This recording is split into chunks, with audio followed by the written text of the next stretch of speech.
Eldi Allah yarattı. Avanı Allah yarattı. Kulakты Allah yarattı. Көздü Allah yarattı. Oğuzdu Allah yarattı. Çaştı Allah yarattı. Buttu Allah yarattı. Candı Allah yarattı. Candı Allah alat. Meni ayalımdı Allah verdi. Kүйömdü Allah verdi. Baldarımdı Allah verdi. Rızkımdı Allah verdi. Devlet ушинтип сүйлөнүп кете бергиле. Үйүңөргө жеткенчечи олий болуп кетпесеңер анан башламага келгиле. Алланын жардамы келбесе мага келгиле. Шудастар, бул өзгөчө чоң нерсе. Арасында ла илаха иллаллах деп кошуп коюп тургула. Ушул нерсени киргизгиле буяка. Канча түртүнсөң, канча бай болсоң деле акырет Алланын өзү. Инна лиллахи дейсиң. Алладан ва инна илейхи раджиун. Кайтып барып бир Аллага эле болду. Ошол себептен ушул эле сөздү айтып кетермин. Аны кыйкыр кээде жалгыз болсом, мен мисалы жалгыз болгон кезде Алла деп кээде кыйкырып алам да. Жыргап калам да. Ондай болот. Анткени себеп сени кандай десем, сенин жан шериң Алла. Эң жакшы дос Алла. Шу эң жакшы жолдош Алла.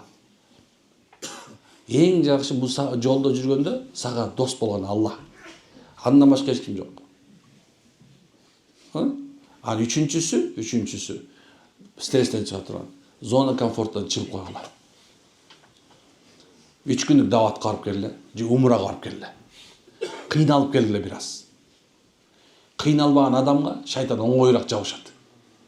Даватка чыгып, муздак мечитке барып жатып кел, муздагыраак субханалла дарып алып кел, бу шлепкан бутуң үшүп кел, анча-мынча бетиң кесилип кел.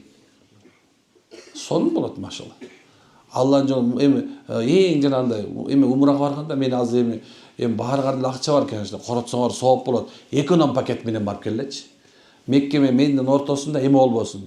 Тиги поезд менен кылбай эле 8 саат автобус менен баргыла. Лаббайк айтат, оозуң кыргасын.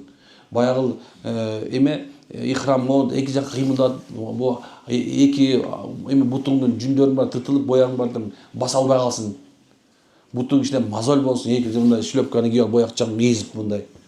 Бир аз кыйналып келсең, анан кийин эмнекен жашоонун бир аз эмес кадыры көрүнөчү экен. Мына биринчи Алла эмне кылдың? Алладан деп билдиң бар. Тобокел кылдың, анан кичине өзүңдү кичине кыйнап коюш керек. Спорт менен заниматься эткенде дагы ошол нерсени эсеп кылат. Спорт менен заниматься эткенде дагы. Исламда субхана спорттун орду өтө терең. Орду аябай терең. Кээ бирлер муга көңүл бурбайт. Спорт мененчи машыгуу зарыл. Мына бул жерде 10 жаштагаңдан баштап, мисалы сен мен 9-10го чейин балдарды эти каты элек деп эсептейм. Эмне үчүн кичине эт катып калганда жакшыраак, көбүрөөк спортто жүргөн болосуң. Спорт десе баягы ММА, UFC келип кетпегиле макулбу? Ал спорт эмес, ал уже мушташ ал уже. Ал спорт жүрбөйт. Күрөш бар, субханалла, туурабы? Ошондой. Анан көп убактарда өз алдыңа арча деле, мисалы басып, турникке тартынып, машалла. Ошол жерде ким бар мынакей азыр? 100 жолу турникке тартыла турган. Мына бар экен. Демек, мындай бир жылда рекорд кое турган чак деңгээлде болуп коелу. Бир жылда мисалы алса, мына бүгүн мына уже жылдын башында. Мына жылдын аягына чейин 30 жолу турникке тартынганды максат кылып койгула. Күнүгө эле чыгасың да биринчи тартып көрөсүң.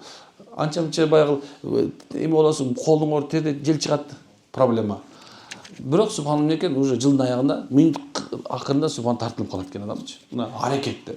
Баягы өзү дисциплина деген нерсе бар, тартип деген бар го. Биз ошону кармабайбыз. Исламда негизи тартиптин орду бар.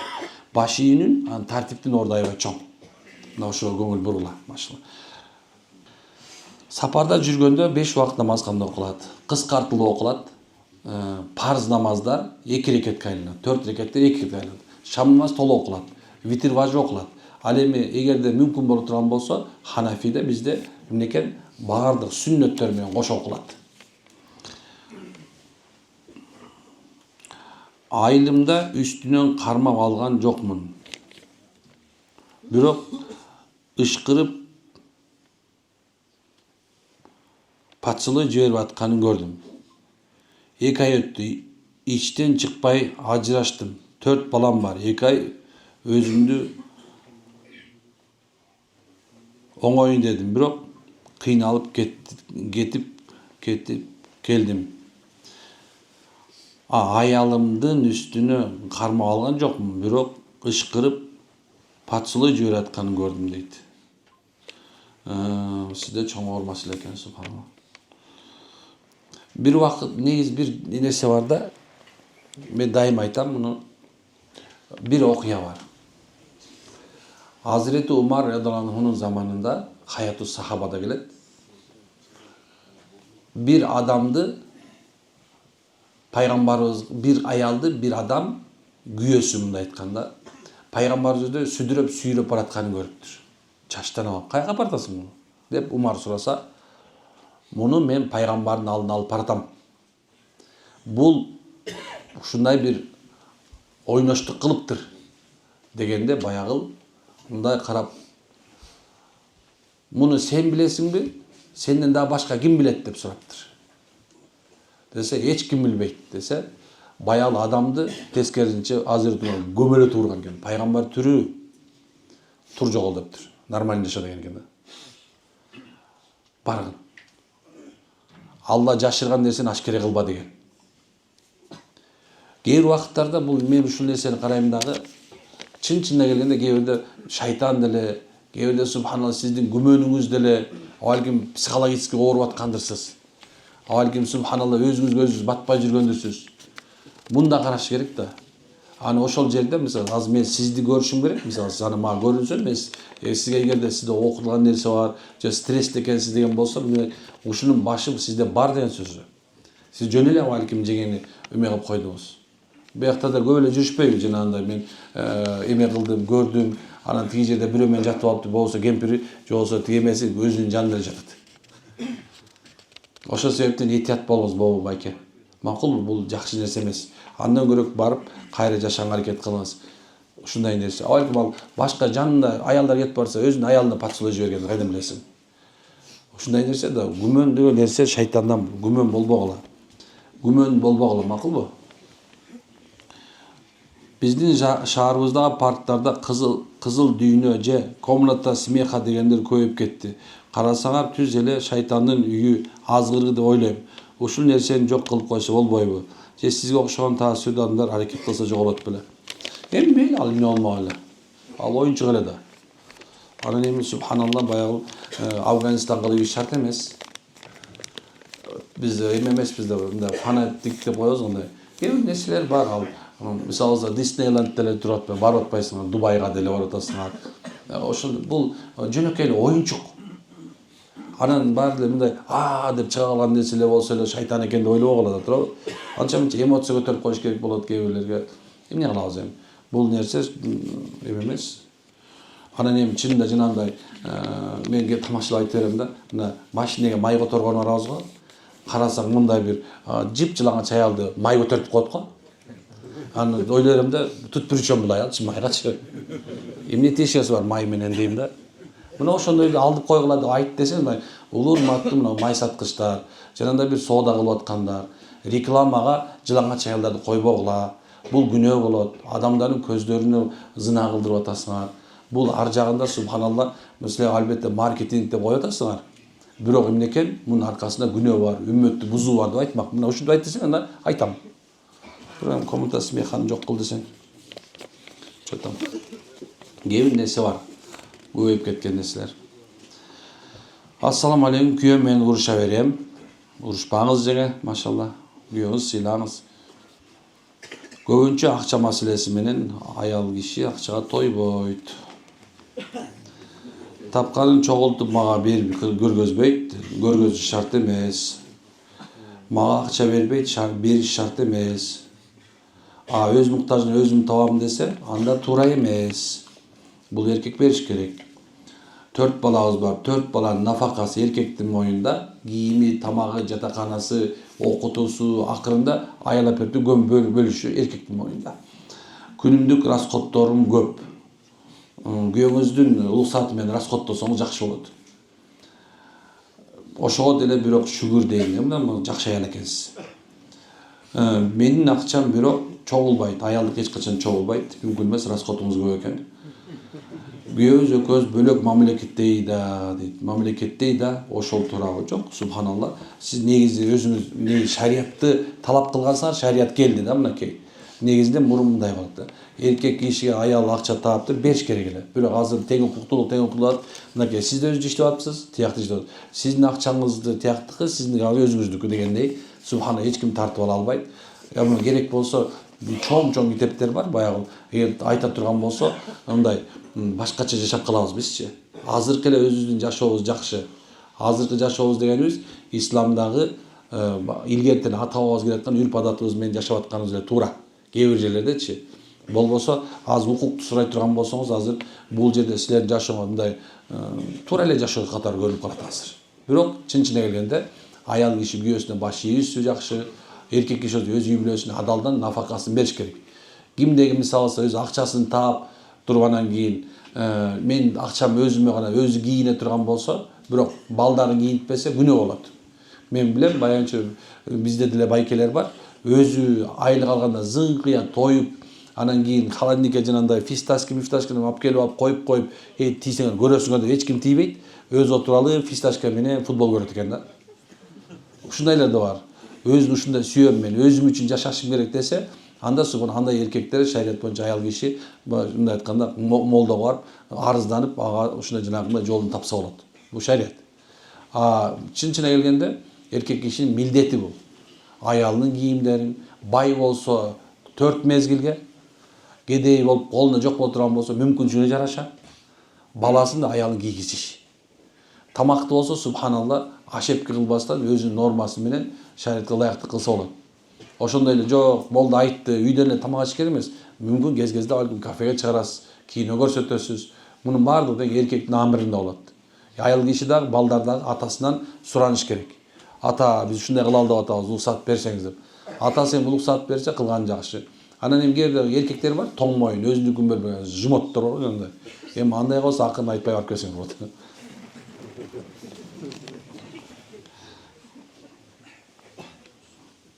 Жумот эмессизби? Болду. Бирок балпай бере турасыз, ошо жумот эмес болушуңуз керек. Мындай чоң кишилер неме болот го? Кайнежем күйөөсү менен ажырашып кеткен, ортодо бир кыз, бир уул калды. Уул кайнежем менен, кызы күйөөсү менен. Кызы 9,5 жашта, апасынан алыстап кетти. Жолукканда мен сени көргүм келбейт, мен сени жаман көрөм деп бетин өптүрбөйт экен. Тескерисинче бетин аарчып салат экен.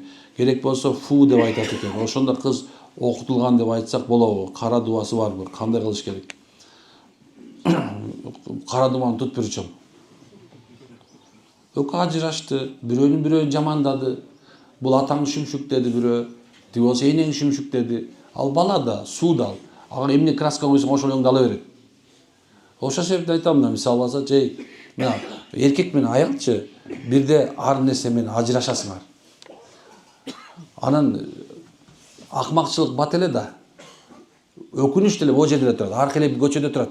Бат эле жетип аласыңарчы. Ага чейин тигини шүмшүшкө кылып саласыңар.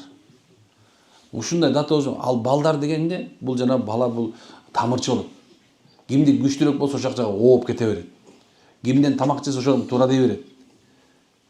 Ошол себептен айтам, ажырашып атасыңбы, урушуп атасыңбы, атасын жамандаба, энесин жамандаба, эртең кайра субханалла баш кошуп калышыңар мүмкүн. Жарашып калышыңар мүмкүн, туурабы? Ошондо бала жинди болуп калат да, кимисине этерин билбейчи. Мисалы алсак, кээ бир айтам, тай энелеринин колуна түшүп калат балдар. Же болсо чоңат басып ата энесин жамандабагыла, шүмшүк деп айтпагыла. Кереги жок. Анын үчүн анткенсе бала да. Бул жерде мындай кара дубан тиеши жок. Экөө келесоонусу моңдош керек. Кайра жараштырыш керек экөөнү талак бербесе.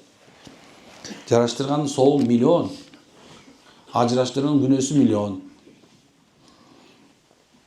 Кайнагамдын кызы бар, 6 жашта, диагноз ЗПР, аутист. Азыр алып келсек жардам береби же кечпи? Жок, эми иншалла жардам берет деген ойдомун, Кудай буйрса. ЗПРлерди, аутисттерди айтып атабыз 2 күнүн бери. Алып келсе болот иншалла. Ассаламу алейкум. Оборотубуз $30,000 ипотека үй алганбыз. 10 жылга жолдошума умрага жолдомо белек кылдым. Туура элеби? Сиздер субханалла зекет да беришиңер керек экен. Ажыга да барышыңар керек экен. Умрага да барышыңар керек экен. Ипотека алганы күнөө болуп тур эми. Эми субханалла айла жок. Бүтөөр менен эмне кылабыз? Эми муну колдон келсе машалла бүтүрүп салганга аракет кылабыз. Ам болот, эмне болбойт экен? Болот эшик болот. Жездемдин колунда чоңойгон, азыр жолуксуз жүрөсөм болобу? Жездемдин колунда чоңойгон. Жездеңиз эгер бир тууган жездеңиз болсо болот. Бирок ошондо дагы этият болуш керек азыркы заманда. Эмне махрам, намахрам деген бар. Анткенсе субханалла шариятыбызда мисалы эжесинен алса сиңдисин алганга болбойт. Түшүндүңөрбү? Экөөнүн бир анда менен никеде болбойт. Ошол болсо этияттыраак болуп жүргөн жакшы болот иншалла. Анткенсе азыр эркектер биз баарыбыз кичине башкачараакпыз. Мурунку замандын такыба эркектери жок. Азыр субханалла ушундай бир эмелер пайда болгон. Onu этияттап коесузбу? Onu тартып атасыздар. Азыркы заманда ушундай ачык-чачык болгон себебинен этият болуш керек. Аялдар бөтөнчө этият болуш керек. Жөн ачык-чачык жүрө бербеш керек. Анан келиндер деле мисалы сиңдилериңер келген болсо, ошол тур кийин, алкындай жүрбө жездеңдин жанында деп көндүргүлө. Эмне үчүн дегенде көз каяка кетип атканын билбейбиз. Кайнагамдын баласын 2 жашта баккам. Азыр 20 жашта өзүбүзгө багып алдык. Жолуксуз жүрсөм болобу? Кайнагамдыкын дейт. Кайнагам. Жок болбойт. Жолуксуз жүргөнгө болбойт. Жолуксуз менен жүрүңүз. Ассаламу алейкум, Мермек устаз. Аллахым сизден разы болгон болсун. Чында сизге кантип ыраазычылыгымды айтарымды билбей турам. Сиз мага өтө жакшы деп күч бердиңиз. Жашоого көз карашым өзгөрдү. Сизди жакшы көрөм. Рахмат. Алла разы болсун, машалла. Байкеңизди, күйөөңүздү бизден жакшыраак көрүңүз. Ассаламу алейкум рахматуллахи баракат. Мен жаман мен ооруп жатам. ВИЧ. Эмне кылышымды билбейм. Сизге оорду айта албай койдум. 3 күн дем салдырдым. Үйлөнө да албай койдум. Жатам. Аллахым сизден разы болсун. Эми субханалла, Аллахым сизге күч кубат берсин. Бул нерсе дагы жөн эле боло бербейт. Бу да сиздин сыноогуңуз, тагдырыңыз. Ошол себептен буга кыжалат болбоңуз. Алла дей бериңиз. Демге келиңиз, анткенсе мында Куранда шифа бар. Шейхтердин бирөөсү мындай Сауд Арабтарда эмелерде бир шейхтин ушу ВИЧке ушу Куран аяттары менен айыкканды туурасында жар салган билсеңиз 2-3 жыл мурун. Аябай катуу жаап ал кишини окутурганга аракет кылышкан. Ошол себептен биз айта ойлойбуз, бул деле болсо бир жандыкка балким субхана сизге бир оору болду. Иншалла ушу Куран берекеси, пайгамбар айткандай бал менен, жанагындай ушул нерсе ичүү менен Алладан таянып, жанагындай өзүнүн даарысын ичип, анткени ошо даарыны ичип турса дагы билесиз, ал оору сизге калбайт. Ошону кылганга аракет кыла бериңиз. Эми үйлөнүү жөнүндө болсо, эми бул даарыны айыккандан кийин, дартыңыздан айыккандан кийин болсо, жакшы болот деп ойлойм иншалла. Эми эгерде жана окутуп атканда туура болгон болсо. Билсеңиз эле пайгамбарыбыз айтат, баардык оорунун даарысы бар дейт. Өлүмдөн башка. Бүт баарынын даарысы бар экен. Алла эмне оору жаратса, анын шипасын жаратты. Ошон үчүн шипа издегиле. Шипа издеш керек, кадимкидей эле мындай дары издеш керек. Үйдө жатып албагыла, ушу мен өлө берет экенмин депчи. Андай шариятыбызда жок. Шипа издеш керек. Мисалы бизден болбойт ал, башкадан изде. Чөп болбойт ал, субханалла, балдан изде. Балда болот, сүттөн изде. Ушундай нерсе да. Такыр болбосо жакшы сөздөн изде. Устаз, кызым боюмда болуп калгандан кийин башкага турмушка чыккам. Папа деп жүргөн папасы эмес. Бул маселеси кандай болот? Ошол эми бул субханалла сиздин күйөөңүздүн кызы болуп эсептелип калат. Мындай айтканда шарият боюнчачы, бул эми папа дей берсин, бирок кийинчерээк айтышыңыз керек болот. Сен бул атаң эмес деп. Айла жок, субханалла. Болот. Жашоомго, устаз, ассаламу алейкум. Суроом, экинчи турмуштамын. Жолдошум кызгана берип, ар кайсы адамдарга учурда чогуу адамдарга жашайбыз. Тагдыр ишенбейт. Менин тазалыгыма кызганганынан жашоомго корком, кол салат деп. Башынан ишенбесе, кийин деле ишенбейт го дейм. Эки ортодон талак берсем болобу? Эки ортодонмун, талак берсем болобу? Рахмат. Жо сиз талак бере албайсыз да. Аял экен, Жо, аял талак бере албайт же. Анан бирок бул нерсени өзүңүздүн ата энеңиз менен чечсеңиз да жакшыраак болот. Анткени себеп субханалла бир тууганыңыз бар болуш керек. Маселенин чоо жайын түшүндүргөн. Биз молдолор мындай эч качан бирөөнү ажыраштырбайбыз. Биз ажыраштырбайбыз. Сен болду бар талак берсең болот. Анткени себеби биз силер менен чогуу жашабайбыз. Силердин акылыңар эмеспиз. Биз силерге предложение беребиз. Момундай болсоң жакшыраак болот деп айтабыз.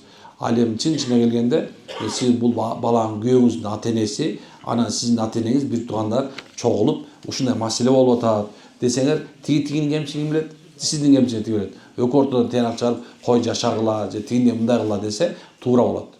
Биз башынан эле негизинде нике маселесин ата менен энеден баштайбыз.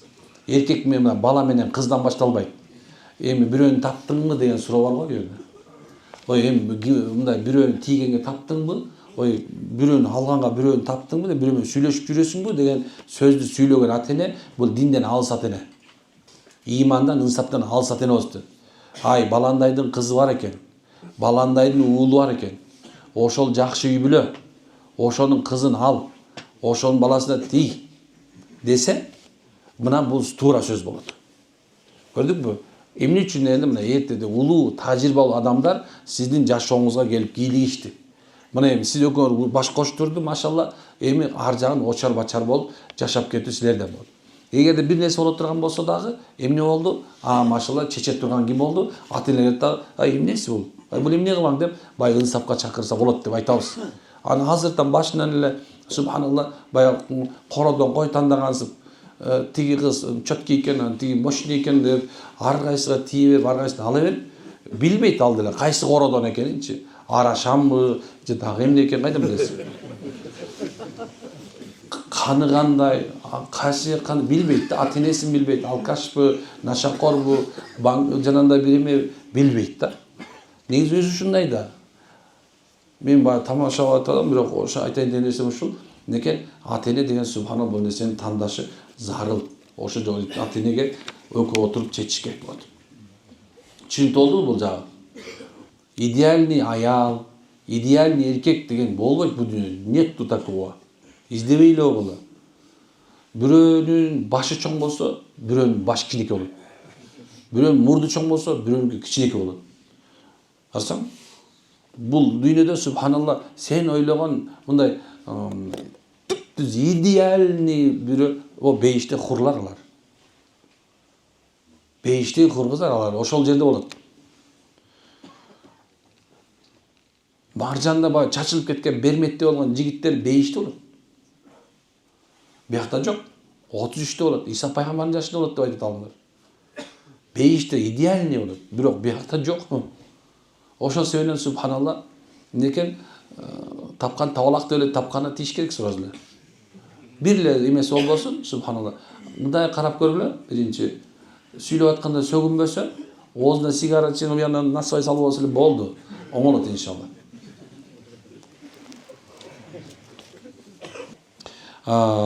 Кечирибиз, сиз региондорго да чыксаңыз болобу? Сизге кенен дарылансак дегендер көп. Карабалтадан келди сизге, Алла ыраазы болсун. Кышында азыр чыкпай эле коелу деп атабыз иншалла.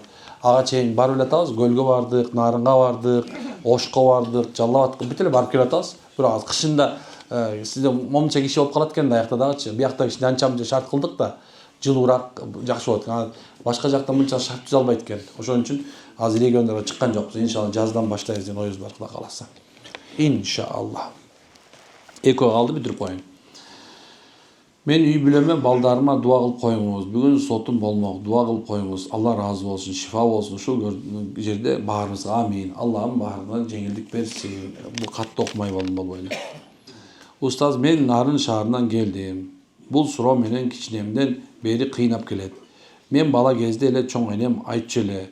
Илгери чоң аталарыбыз жайлоодон айылга көчкөнү жатса, боз үйгө бир куш жумуртка басыптыр. Ал балапан чыгарар кезде ата бабаларыбыз кушту уясы менен алып таштап көчүп кетишкен экен. Ошондо куш тукумуң өспөсүн, өнбөсүн деп каргаган дейт. чоң апам тукумубуз каргышка калган деп айтып калчу. Айткандай биздин тукумда узак жашаган киши жок. Көбү 50 жашта чыкпай көздү өтүп кетишти. Тукумубузда иш жүрүшүп тың чыкканда киши жок. Мен мунун баарын ошол каргыштанбы деп ойлой берем. Бул каргышты кайтаруу жолу барбы? Каргыш жандырууга жардам бере аласызбы дейт. Өзү каргыш жөнүндө аябай особый эле темалар бар. Бирок бир нерсе айтайын. Куш каргабайт негизи. Анда тил жок. Чутасызбы? Бирок шариатта бузба дейт. Эми ал ар жака коюп койгондур. Бирок субхана куш каргаптыр деп тукум баардыгы ушундай болбойт. Каргыш бар, субханалла. Адам оозунан каргыш чыккан, пайгамбарыбыз айткан барбы? Менин эмем дейт, үммөтүм дейт, момун үммөтүм сөгүнбөйт, каргабайт деген. Буну мусулманга сөгүнүш, анан каргаш бул туура эмес. Сиз мисалы анын дагы бир эме, адам каргалса, каргыш биринчи асманга барат. Анан ылдыйды көздөп ошо каргалган адамга барат. Эгер татыксыз боло турган болсо, кайра өзүнө келип тиет. Аны кыргыздар болсо, каргышың как башыңа деп койгон. Бул ошол эле сөз, ошол каргышың как башыңа тийсин деген сөз. Ошол себептен каргыш жөнүндө келгенде буга өтө маани бербегиле. Анткени эгерде сиз чынында ошол каргап аткан адамга, мисалы кетип баратсаң эле бирөө туруп дөңгөлөгүң жарылып жетпей калды. Мисалы сен полный машина, бусик полный. Мен көрдүм, баягы бусик бояктан полный кетип баратса, бирөө эже батпайсың десе, Бишкекке жетпей жарылып өлүп калды атат да. Мен ушул жерден уктум мына. Мен терезем ачык да. Аны эмне дейм, каргышын какмашы деп койдум. Эмне үчүн деген анткенсем, тиякта деген карасаң уже 30 киши бар атат. Эми бир адам батпай калса каргап атат. Бул мындай айтканда кээ төл сөз болушу мүмкүн кээ. Постоянно өлүгүңдү көрбөйүн, эч качан тиригиңди көрбөйүн дегендер бар да. Ошол себептен дайыма эле каргышка анан түшкө ишене бербегиле. Макулбу? Эми пайгамбар каргаса, олия каргаса, бул башка кеп. Түшүндүңбү? Анан каргышка эме кылбаңыз. Каргышты жандырам деген киши жок негизиндечи. Ал нерсени таба албайсың даже кандай экенин билбейсиң. Түшүнүп атасыздарбы? Мисалы бизде эле кара дуа, көз тийүү, ийлешип алган экен деп сиздин бетиңизди карап туруп эле сиздин белгилериңизди карап атабыз. Атак субханалла, ал каргышты кандай болоорун да билбейсиң даже. Түшүндүңбү? Мисалы кээ бир эркектер бар, аялына кол көтөрүп коет, аял керелден кечке эле каргай берет. Өлбөй эле жанында жүрбөйбү?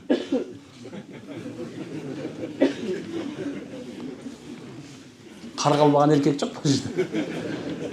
Аял алганда ошондой болот, бирок сразу айтып коеюн, жаштар, ошондой такыр болгон сен жокто өлүп кет дейт да.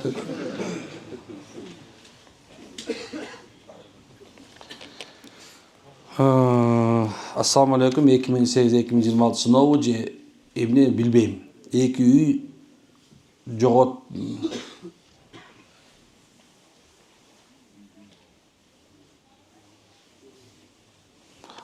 2 үй жоготтум, акчалар жоготтум, бир туугандар менен мамилем жаман, анкалык болуп турмушка чыкпайм дейт.